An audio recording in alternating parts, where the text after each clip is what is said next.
On July 28th, 2021, Dusty Hill, the bass player for ZZ Top, passed away at home. He had been the bass player for over 50 years. The band had the same three members, same sound, same vibe for over 50 years, and I thought, man, this might be the end. As a lifelong Top fan, I thought there was just no way they were going to be able to replace Dusty and move on. I figured they'd take a break, start looking around, try this guy, that guy, and just never be the same. I was thinking I'd probably never go see the band again. I'd already seen them on 5 different occasions in my life. It would just never be the same with some other guy trying to take up the space left by Dusty. I wanted to remember them like they were. I'm now pretty much eating my words, along with a few other ZZ Top fans, I'm sure. And to be honest, I'm happy to do so. And I'm not ashamed to say, not only will I see them again, I am very excited and looking forward to it. Thank you, Elwood Francis. I always felt my money spent, no matter the price, to get me into a ZZ Top show was always well spent and worth every penny. Although I have only seen videos of the band since Elwood has become the bass player, I have a very good feeling my money will still be well spent again. So enough about my thoughts and feelings. Let's move along and see what information we can come up with about the guy, who I think is going to keep us ZZ Top fans enjoying shows for a long, long time. Elwood Francis.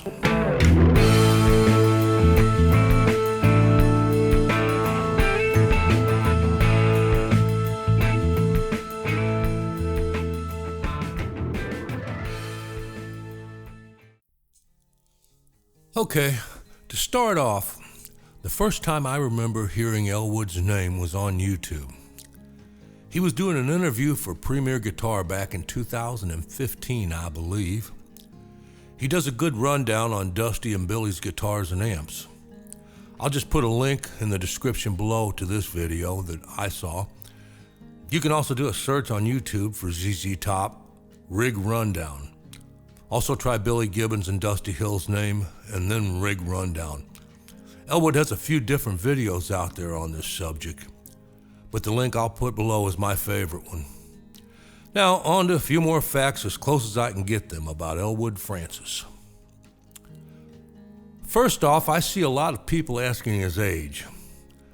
Now, again, it's hard to find an exact date out on the internet as of this time, but here's some information I found in an old interview that comes straight from Elwood and will get you a pretty close idea to how old he really is.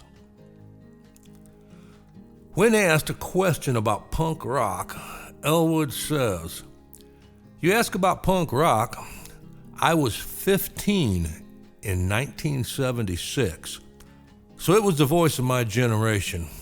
I'm from a college town in Middle America, Lexington, Kentucky." These are Elwood's words, so this would put him born in about 1961.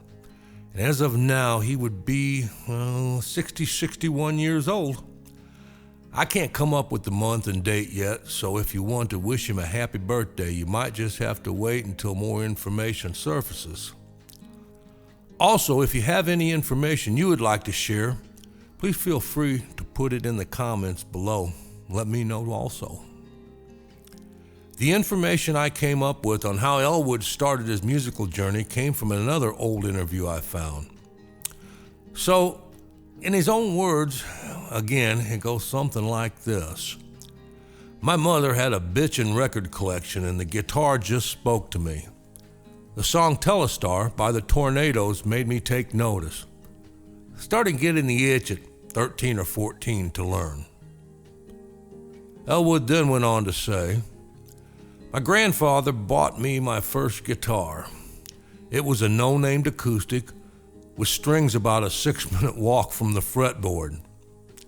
Good enough for the basic cowboy chords, and I managed to learn Aerosmith's song, Somebody, on it. Then I got an ovation applause a year later and installed a pickup in the sound hole. then got a Heathkit amp, an MXR Distortion Plus, and a Roland 555 Chorus Echo.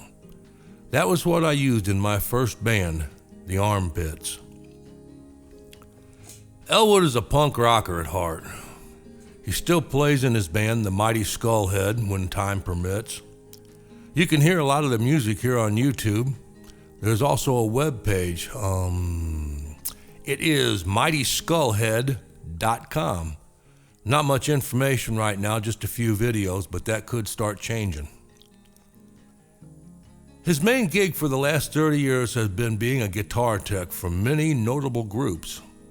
Of course, he was a guitar tech for ZZ Top, and before that, the Black Crowes, Guns N' Roses, and Aerosmith, just to name a few.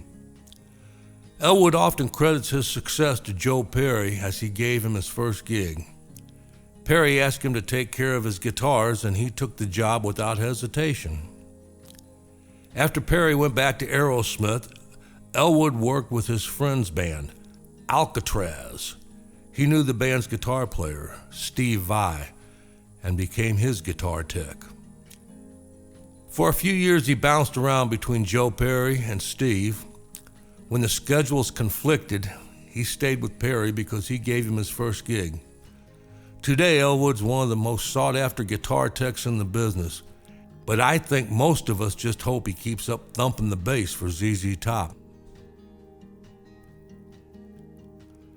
So now ZZ Top is continuing to tour following the death of Dusty Hill, an order that came directly from him just before he passed. And as luck would have it, the man taking his place just happens to have a classic ZZ Top style beard. Is it luck? Destiny? Or someone whispered fake? Here's the answer. When the lockdown was imminent due to the pandemic, we all gathered for a band meeting before things got too fierce, Billy Gibbons recalled. And I said, "Dusty, it looks like we're not going to be able to do much or go anywhere. What do you plan to do?" And he said, "Well, I'll tell you what I'm not going to do, and that's cut the lawn. I'm not going to cut the grass." Gibbons was on board with that idea. He smiled and said, "Well, I'll join you on that." At that point, Elwood, who was also in the meeting, offered up his own variation on the pact. "Well, if you guys aren't going to cut the grass, I'm not going to cut my whiskers," Gibbon recalled him declaring. When the band got together following the lockdown, they were shocked at Francis's transformation. When we regathered to commence rehearsal, here came Elwood, and I said, "My gosh, you've got chin whiskers as long as me and Dusty," Billy exclaimed. Now that Dusty has passed and has brought Elwood to the stage, and fans can't help but notice the facial hair similarities.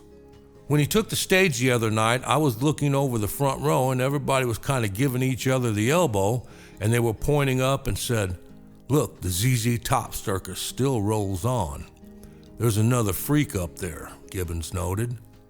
In fact, I had to stroll over and grab him by the chin to give him a yank, just to show the audience. I said, "Folks, this is the real deal here." So for all you folks wondering, the whiskers are very real. And if you don't believe what I'm saying, you can search on YouTube, and there's a couple of videos out there where Billy tells you in his own words, and there's even one, I think, where he gives him a yank on his whiskers. Yeah, the whiskers are real, and so is his bass playing. Not an easy job for any musician to jump in between two guys who have performed together for over 50 years and keep the groove going for them. And from everything I have seen, Elwood has done just that. So for now, thanks to Elwood, all cylinders are firing and the ZZ Top rolls on. Thanks for watching. If you have any comments or any more information on Elwood Francis, please leave them in the comments section below. Also would appreciate a like and subscribe if you see fit. And I'll leave you with some words from Billy Gibbons. Wherever Dusty may be, he's probably smiling, just knowing that all the notes are in place and that the fierceness rolls on.